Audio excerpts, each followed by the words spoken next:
Hello everyone, my name is Zach Cook with Eastern Michigan Sports Performance, and today I'd like to talk about triphasic training. Each dynamic muscle action, whether that be in the weight room or on the playing field, has three different modes of contraction: isometric, eccentric, and concentric. During the eccentric phase, the muscle lengthens during contraction, deceleration of the mass or of the athlete. The isometric phase, the joint angle remains constant during contraction. The mass or the athlete comes to a complete stop. In the concentric phase, the muscle shortens during contraction and it includes the acceleration of the mass or of the athlete. It's pretty common knowledge, but I want to make sure that we all start thinking about muscle movement dynamically and triphasically. So whenever we focus on doing eccentric focus movements, a remodeling of the muscle tissue occurs. The muscle tissue is broken down in such a way that's different than common modes of training. The actin and myosin break apart, and it's remodeled stronger and thicker than if you would be doing traditional training models. It improves the effectiveness of the stretch reflex and the stretch shortening cycle, which some people believe the stretch reflex to be the most powerful mechanism in the human body. And then I want to take some time and talk about Golgi tendon organs. Does anyone know what the function of the Golgi tendon organ is in the body? What safety mechanism it is? Fred, what's the function of the Golgi tendon organ? To protect the body from overstretching the muscle. That's correct. That is correct. It's like a safety mechanism.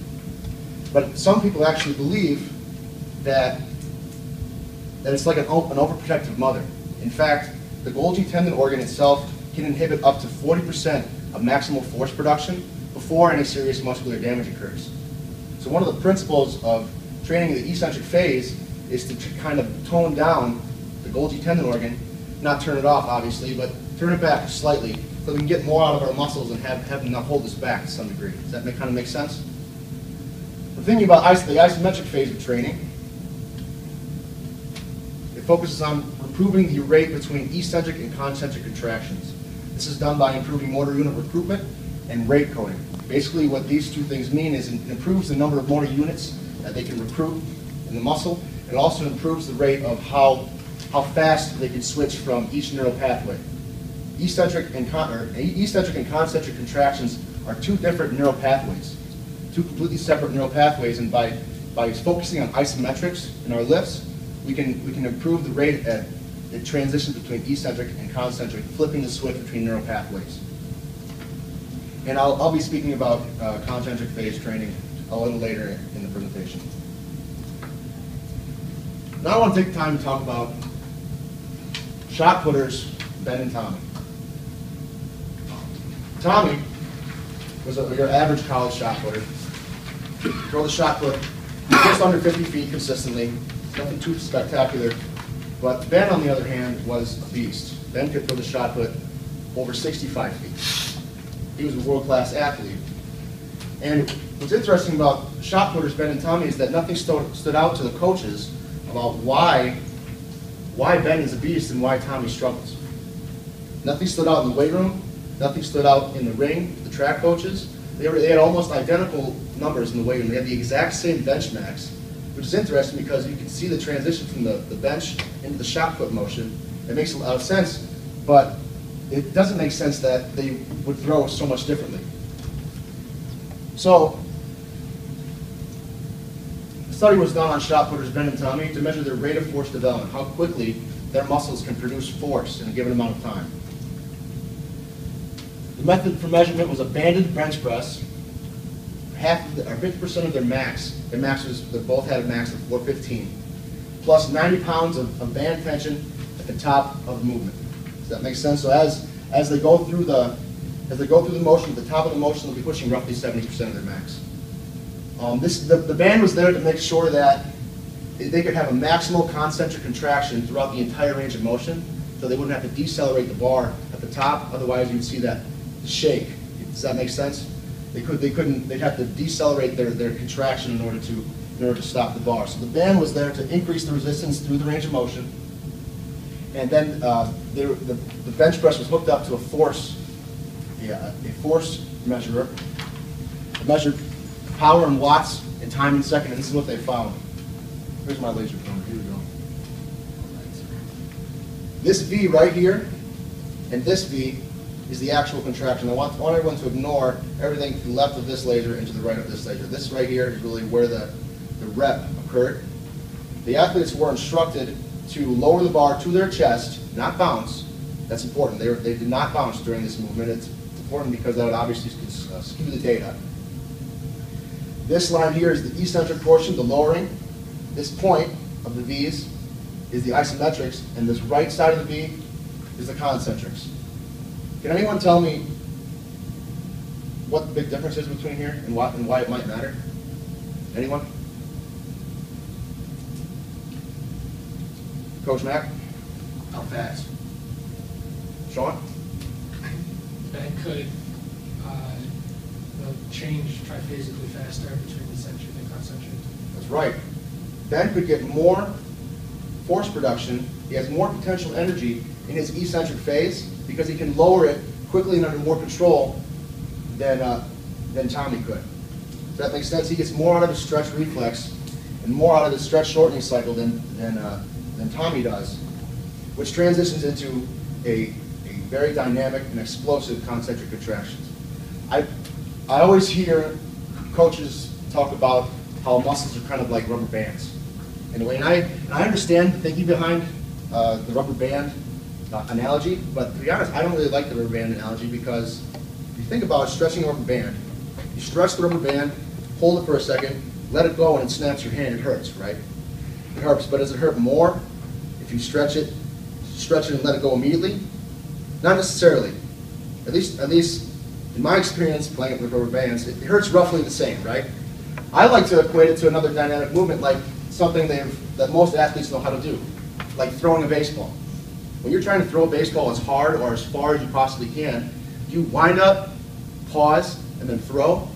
No. You whip your arm back as hard and as fast as you can in order to get that slingshot effect into your muscles. So when thinking about talking about rubber bands and kind of equating something to some type of analogy, I would actually recommend not using the rubber band theory or rubber band analogy. I really like using the baseball throwing analogy instead. So we can kind of make this assumption now. Every single data, or every single athlete that was tested, if this was poor, this was poor. Kind of shows and illustrates the importance of the eccentric phase of movement and how much the stretch shortening cycle really plays into explosive movement. I mean, that's really the essence of sports. If we start, if an athlete can squat 500 pounds, but he squats it at like a very, very slow lowering and very, very slow up, it gets to a point where that's not sport specific. Now, granted, getting max numbers is important and essential for programming purposes, but it gets to a point where the slower they go through the range of motion, the less and less sport specific it gets, and the less they can actually benefit from it in competition.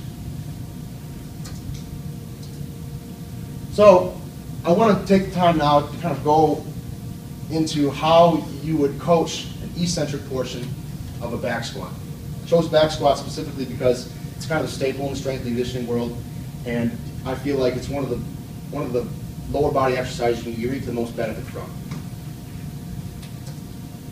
So this is an example of what an eccentric focused back squat should look like.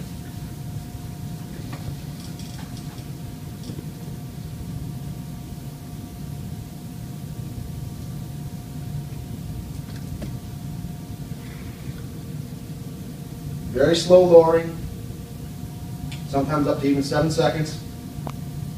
And he explodes concentrically. It's important to know whenever doing any type of triphasic training, the concentric phase of the movement is always explosive. Whether you be doing squatting to an isometric hold or eccentrically squatting like in the video, you always want to finish with an explosive concentric contraction. One more time.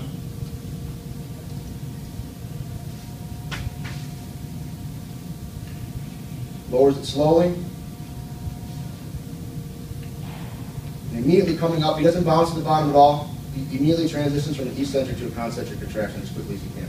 So if I could please have a volunteer, I really like this website and how they illustrate this, but to be honest, it's what we're going to have to deal with as coaches. This person in the video has probably practiced this eccentric squat hundreds of thousands of times, and he's probably got the man himself, Cal Dietz, filming him. So that's not really realistic for what we're going to have to deal with. So if I could, please, thanks, Sean.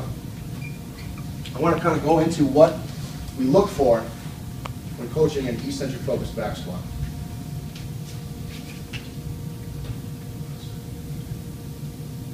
There we go. All right. So you see the loading parameters here. At 85%, 5 to 6 rep assisted, that's where a partner would help them up in the concentric movement. And then at 60%, we hold for 8 seconds, the rep range of 5 to 6. So go ahead, Sean, let's go 8 seconds. 1, 2, 3, 4, 5, 6, 7, 8. Up. Good. Now I want everyone to pay attention to how Sean does this. I'm going to kind of highlight some things to look for and what to really coach on this. One more time, Sean. 1, 2, 3, 4, 5, 6, 7, 8. So what you look for a constant rate of descension. You don't want them to be really, really slow at the top and speed up towards the bottom. You want the bar to be descending at a constant rate. And you also want, as they lower themselves down, you don't want them to, at the 8 count, dip and come up. You want them to constantly lower it all the way down and then instantly translate on the 8 to up. An explosive concentric contraction. One more time, Sean. 2, 3, 4, 5, 6, 7, 8. Good. Thank you, Sean.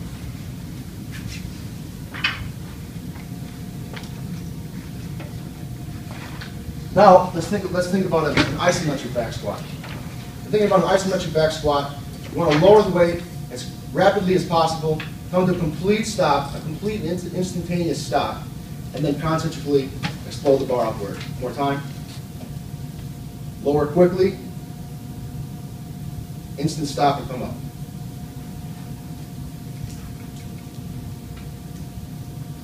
Here's our loading parameters for an isometric back squat.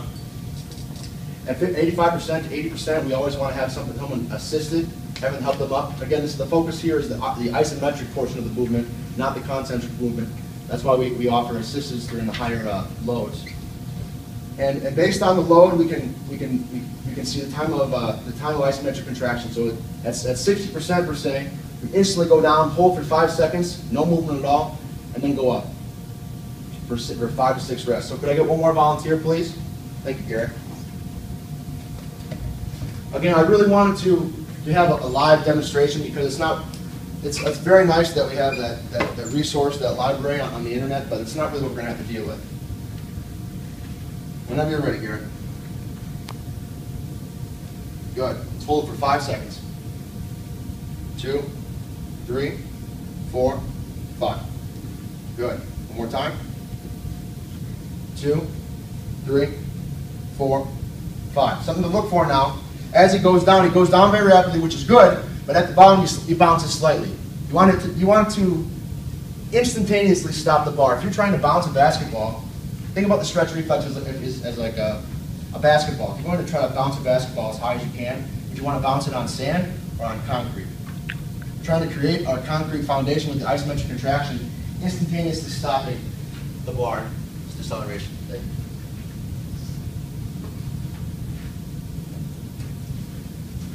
And I mentioned that I was going to talk about concentric focus movements separately. It's really interesting. We're all always focused on the concentric portion of the movement. How much weight can we lift? But it gets to a point where if we focus too much on that, it becomes less and less sport specific. I want to read you an excerpt of exactly what comes out of Cal Dietz and Ben Peterson's book, of what their feeling on sport specific concentric movements is. They define them as being a reactive concentric back squat. Reactive is defined as the ability to switch instantly from the eccentric to concentric phases of dynamic movement. The goal of a reactive movement is to lose as little force as possible from the stress shortening cycle accumulated during the eccentric and isometric phases. When an athlete is told to be reactive, it means that all 3 phases of the movement should be completed as fast as possible. Be explosive. This is really where we try to get sport specific as far as the velocity of the bar. Really try to be explosive during reactive movements. So again, I'm not going to have a demo for this because it's a little dangerous having no safety racks, even with just a barbell. So we're going to take a quick look. So he only does one rep. You see how quickly he lowers the bar. Very quickly, trying to transition, put everything together from an eccentric, isometric to a concentric contraction instantaneously, as quickly as possible. Trying to be reactive, be explosive. He gets to a point, like I mentioned before, if that bar is moving so slow, you might be able to squat 600 pounds. How sport specific is that if it takes you 15 seconds to complete the rep? Does that kind of make sense?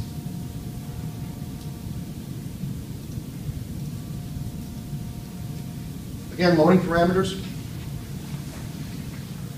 It's pretty self-explanatory. This is the third time I've shown a chart like this. But keep in mind that these percentages might be a little bit different than what you're used to because this is a reactive concentric back squat. It's not like a normal load and lifting parameters. It's totally different. It's trying to be very sport specific. So when thinking about the microcycle, Cal and Ben recommend a modified undulating model. This is an example of a classic undulating model where intensity goes up during the week as volume goes down. It's a 3-day-a-week period. This is what typical undulation looks like.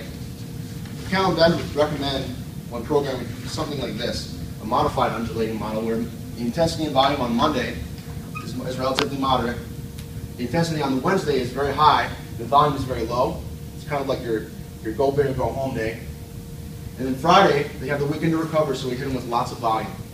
Lots of volume, so they have the weekend to recover. And this is where we really try to focus on hypertrophy in particular. That's where we get a lot of our hypertrophy phase. So I want to take a second to look at what a macrocycle, let's take one out of the book.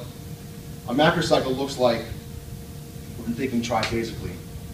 It always starts with an eccentric phase. Eccentric movements eccentric focused movements are very taxing in the central nervous system, so it's important to incorporate them early on in the phase.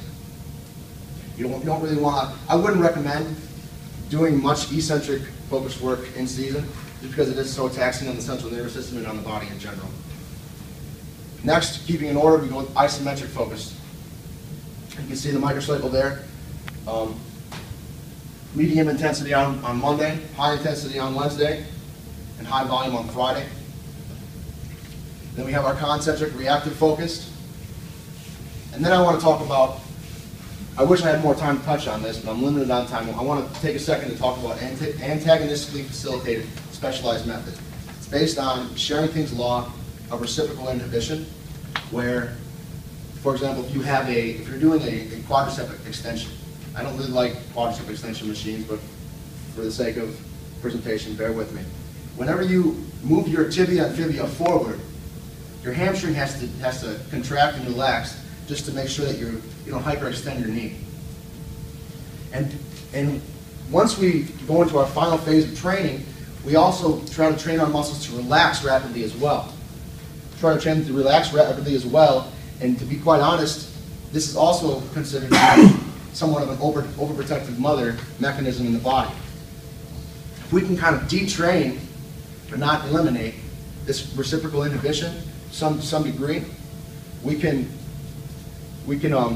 get more out of our muscles instead of having to hold us back.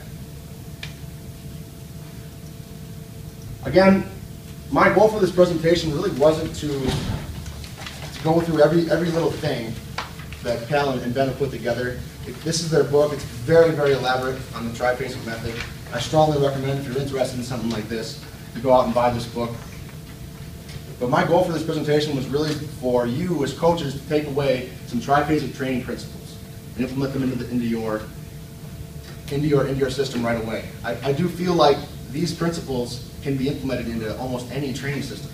Tier system, west side based system.